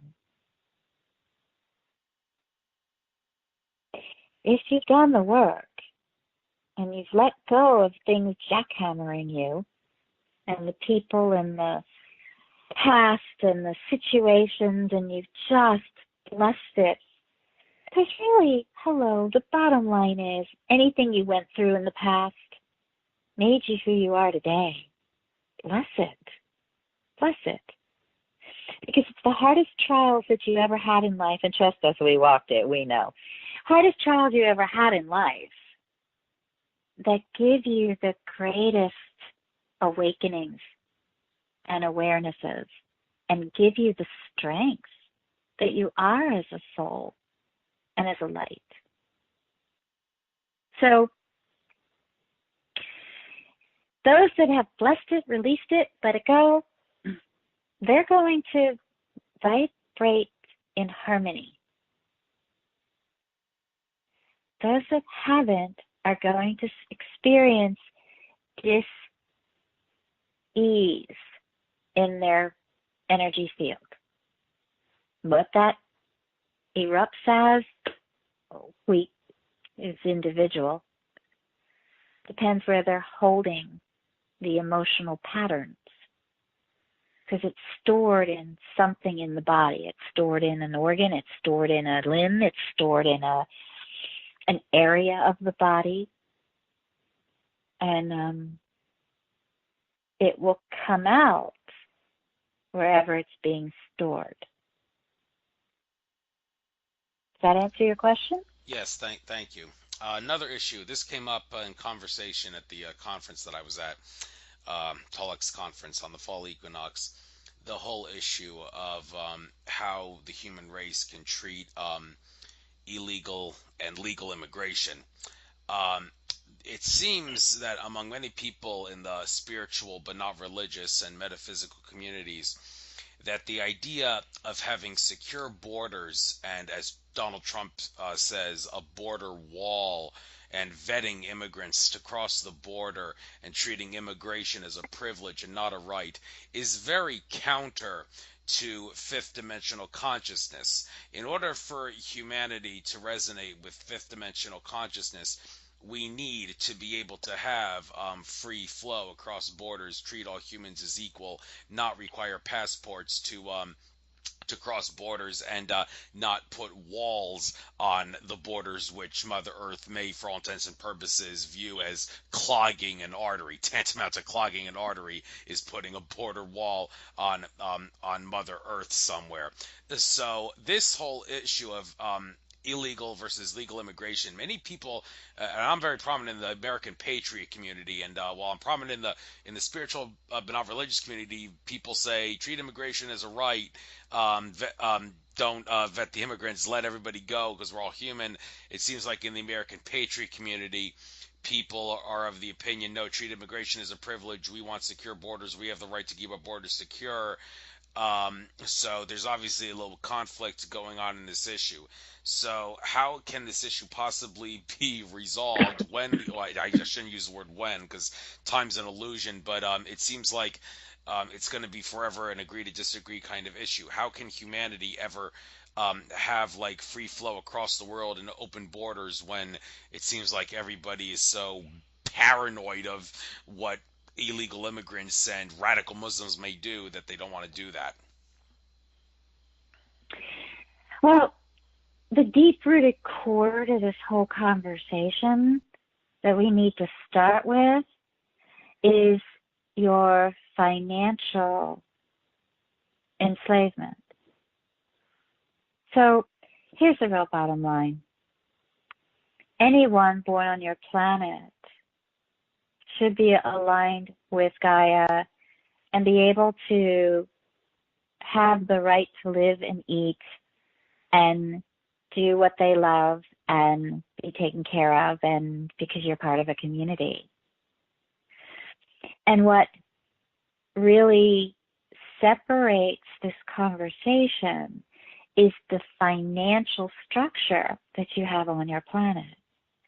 So absolutely, yes, fifth dimension is about everyone being one, and you treat your brother and sister the same as you treat yourself because you're all molecularly connected in the quantum field. And if you harm someone else, you harm yourself because you're all molecularly connected.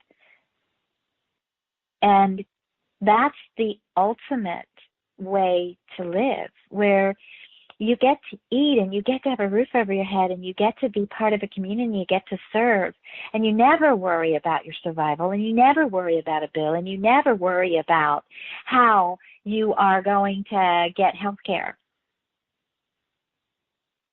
That's fifth dimension. Your world is set up in a way that keeps people separate. Your financial system keeps people separate. It keeps you in a class distinction. It keeps you in a worried state of, well, if these people cross a border, who's paying for their health care? It's just going to cost me more taxes, which is a legitimate conversation. You're correct. There should not be any walls or any borders. That there should not be a concern about survival either. So, it's a really screwed up conversation, in our opinion. Sorry. Well, That's our answer. well, since you mentioned the financial issue, it has been raised that one of the reasons the whole RV thing, and James Gilliland, who's very prominent about this issue, was one of the speakers at Tulloch's conference. He said there's a joke. When's the global currency reset? Next Tuesday, and then next week. So when is it? Next Tuesday, and it becomes a running gag. And before long, I mean, you laugh at it, but then steam starts blowing out of your ears because you're saying, oh, could we just please crash the goddamn dollar already? Because I don't care if we have to go through hell on earth just because the dollar crashes. If that's what it's going to take to get to a gold-backed currency and eventually get to no currency at all, so we can stop being slaves to money, then by God, not, I'm willing to welcome all the trouble that's going to have with crashing the dollar. Well, I can say that easily because, like I've said on previous shows, I prepared. I bought my storable food and everything else that allow me to weather through the storm. And, well, unfortunately, many people haven't. And it has been Mhm. raised that perhaps the reason that RV has taken so freaking long to manifest and hasn't manifested yet is because the good guys, not the bad guys, the good guys are the ones who are preventing the global currency reset from happening. Because if there was a global currency reset, it would have to come with, like I said, a dollar collapse, and that would cause chaos in the streets, hell on earth, and humanity just wouldn't be able to handle it. So is there some truth to that idea that the good guys are the ones who are really preventing the RV global currency reset from happening and not the bad guys? We're going to say it in a different way, okay? Similar thought process. You've all heard the story about a house built on of stone versus a house built of sand. A house that weathers all storms has a very strong foundation and a very solid structure. You're talking about a massive, massive, massive engineering process. There are so many pieces to the global currency reset that you can't even begin to fathom them all. So, to make sure that this house weathers storms, they are engineering it very carefully. They're making sure that all of the parts are in place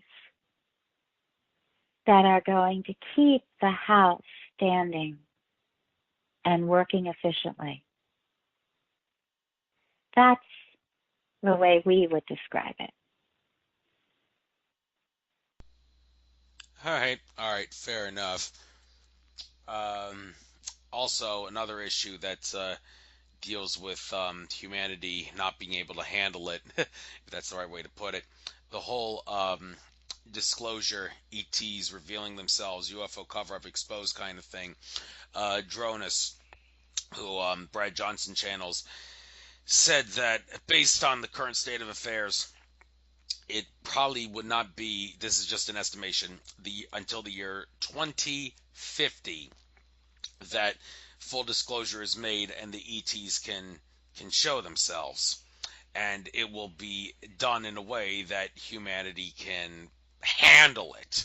And what I mean by handle it is no Orson Welles' War of the Worlds radio broadcast like behavior where there's chaos in the streets and everybody thinks there's going to be hell on earth. People are not going to stop living their lives, and all the religions are not going to crumble, and well, maybe we won't have religions by then anyway. But the reason I also bring this up, I remember Andrew Bartzis, the Akashic Records reader, who I cite often on my show. He does insights often, and one of his insights he called the future with a question mark after the word future. And I seem to recall in that he wrote that in an alternate reality, on an alternate timeline, there was a timeline genocide where in the year 2004 there was disclosure. There was ETs revealed, exposed, and the ancient astronaut theorists were validated. The UFO conspiracy theorists were validated. The ETs showed themselves and said, "Yeah, there was a cover up all along. Wake up! You're just the bottom rung of the ladder of evolution in the universe. There are ETs out there." And well, for all intents and purposes, society fell apart after that because people stopped living their lives and didn't want to like live their lives thinking, well, what's the point when my whole life has been a sham and a fraud, knowing that like everything I've done could have easily been solved if the ETs had shown themselves, and now that they show themselves, well, like what's the point in living, if you know what I mean. So well, that's supposed to not happen if what Adronis says is true in 2050, because by then our consciousness will be raised enough. But well, I guess this is a two-part question. Is there any truth to what Andrew Bartz has said about 2004, an alternate timeline? There was a genocide which caused disclosure, and if there was, well, why is humanity incapable of handling the truth? And is there any way at all, that we will not have to wait so long until the year 2050 for disclosure to happen.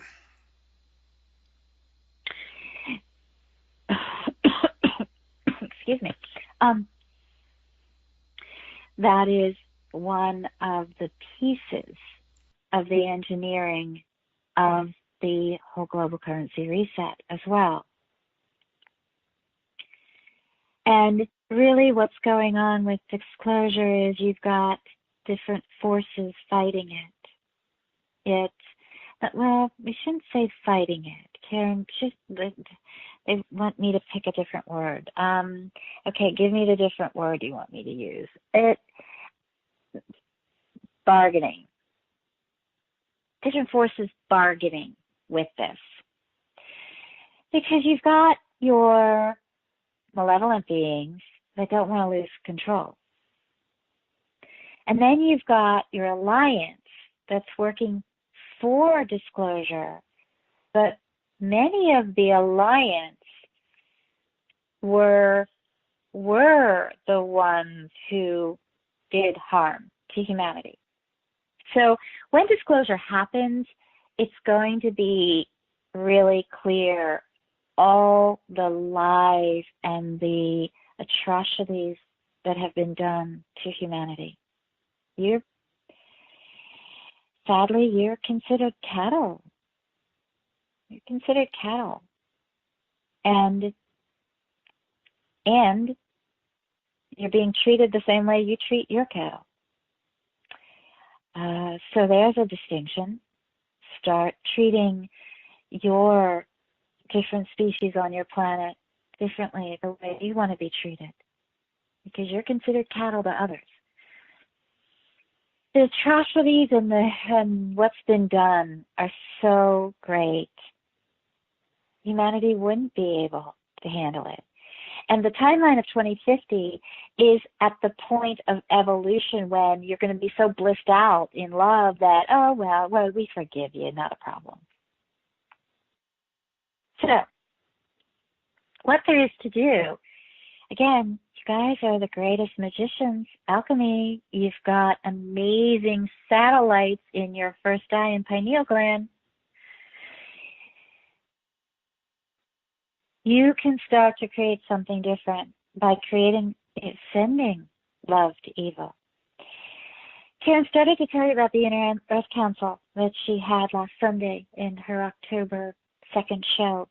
And the reptilian forces were there, the benevolent reptilians. And what they asked Earth humans to do, and this is a perfect chance to say this, they asked you to forgive the atrocities that were done to you. And the reason being is they have learned to forgive their brethren, to change their DNA structure so they could walk with benevolent beings and serve love. They literally had to change their DNA by forgiving. And they have been treated as equally bad as humans because the reptilian species have their own reptilians they consider cattle, chicken, pig, that they can, they're just collateral damage. We don't have to worry about them. They've been treated just as bad by their own brethren. And they're choosing to forgive because they want to live in peace. So, you guys have control of your timeline. You forgive and let the past be the past. And focus on love because remember, evil and greed can't exist in love. Separatism can't exist in love. Walls can't exist in love and peace and forgiveness. The faster you get on this wave of ascension and you clear up, get rid of your baggage, you clear up your own energy field, you treat everything around you as an equal and loving. You bless your food that sacrificed its life for you. The faster you do all of that, the sooner you'll be ready to meet your brothers and sisters in the multiverses. Thank you. Bottom line. Thank you. You're welcome. Okay. Is time for one more question? Go ahead. It's your Okay. show. I guess we'll end this.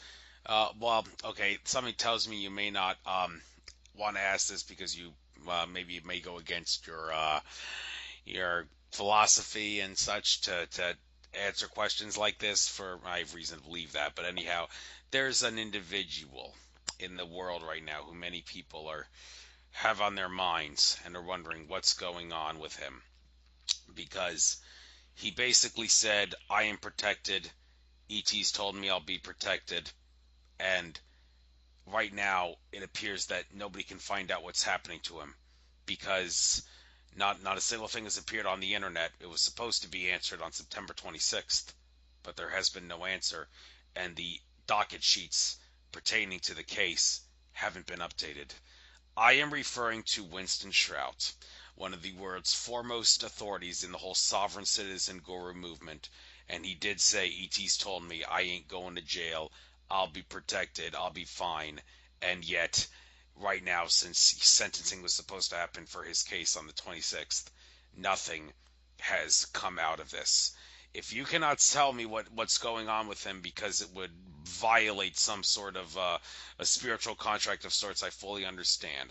But for all the people out there who are who love Winston with all their hearts and are wondering what's going on with him, could you perhaps tell us, is he okay? And will he be okay? So here's how we're going to answer that, because we can't tell you. We don't project into the future. We look at energy now and where the energy extrapolates out to, where it's headed. But again, you guys are alchemists. You can shift it. And one of the things that we've shown Karen that will be in the healing center she's designing is a meditation that's used in other worlds. And when you sit and you meditate and you send an image to something, you could do this with a storm. You can do this with any violence. You could do this with a person. And you see them safe. You see them free. You see them okay. You see them taken care of. You see them coming home safely. When you do that, you create an energy field for them to exist in, for them to play in, for them to be surrounded by. You can do this with anyone, anywhere, anything. Anything. A storm. You send it. Karen sent the Hurricane Irma by the flame, because when she sent love, it just sat on top of it. It was like a resistance pattern. She sent it violet flame, and it started to dissolve. Enough people did that, and it lessened its harm. What we would offer you is anyone that you care about. You meditate. You send them an image of safety and peace and harmony. And just as in a prayer, you send that vibration to their field, and their higher self gets to choose whether or not it accepts it. That is what we can offer, because if all of you sit around fearing for this person, you are sending a field of harm. Let us say that again. It's really important. If you worry about someone, if you're fearful of someone, if you're doubting that they will accomplish something, you send them an energy field that will discombobulate their success. It will cause obstacles and struggles. It will cause discord. The same is happening on the planet right now. You can affect any situation that way. That's the way we're going to answer that question. Use it for the greatest good. Use it for love. And it will serve everything and everyone throughout all universes. Thank you. It has been an absolute joy and delight to have this conversation with you. We are always honored and thrilled to be a part of any conversation and opportunity to share wisdom with all of you. We send love, we send light, we send joy, peace, ease, vibrant health. We are sending you a wave of an energy field that will serve all of you to fly in this new energy and the bliss of this new wave that came in with the solar eclipse. And we say namaste for today. Thank you. Thank you very much. Thank you, Andrew. I've You, really Karen. enjoyed this conversation. I have too. Learned a lot. Very, very enlightening. That was something to remember there. And even though the full moon, well, I don't know if I'm actually going to be able to upload this to YouTube until after I get back from Florida, unfortunately. But that doesn't really matter because people will always be able to look back on this and learn something from it. And this full moon will, I'm sure, be remembered for a while. It's very significant. Very significant for me, too. It's in my sign, Aries in mainstream astrology. And Pisces, sidereal astrology I am. It's in, Aries and Pisces, mainstream and sidereal, respectively. And you know how I'm going to be celebrating this moon? I'm going to be going on a train for 23 hours down to Florida to see Michelle Walling's conference. And I think just to spice it up, I actually have some Amanita muscaria mushrooms in my refrigerator. Maybe I'll actually take them and spice them up the train ride experience, and maybe I'll have a out-of-body experience on the train ride. So, careful. Yes, careful on a train in a public place. But it's harvest into fall. So I think that this is part of the whole eclipse wave. So they're talking about the whole fall season. So it'll be fine when you get it up there. Yes. It'll still work. Right, and it'll protect the fall season. So great having you on, Karen. Hope to see you at some event in the near future in the area. Maybe I will. And good luck on everything you do in the future. Take care now. Likewise, you too. Namaste.